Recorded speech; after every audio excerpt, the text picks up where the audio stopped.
Ada seorang lelaki hidup selepas daripada isteri dia mati 15 tahun dengan tidak menikah kahwin. Pada suatu hari dia pergi di kedai, berjumpa dengan salah seorang daripada pemberita ataupun nakau masuk di sampak dia. Tanyanya, apa boleh mu tak menikah selepas daripada isterimu mati dengan masa yang lama?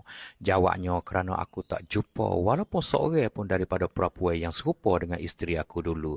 Tanya pemberita, boleh jadi kau 15 tahun mu tak berjumpa dengan seorang habuk pun? Jawab dia, aku nak royak kepadamu satu je kebaikan bekas isteri aku.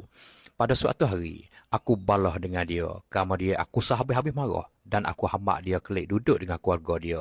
Selepas tu seminggu, aku ingat ke dia. Aku pergi cari dia di rumah keluarga dia. Tak kalau aku sapa di rumah dia, dia pergi tangan aku dan heret aku masuk dalam dan bisik di telinga aku, jangan beroyak kepada keluarga kata kita balah. Kerana aku cerita kepada keluarga aku bahawasanya abang tu musafir pergi pada tempat yang jauh.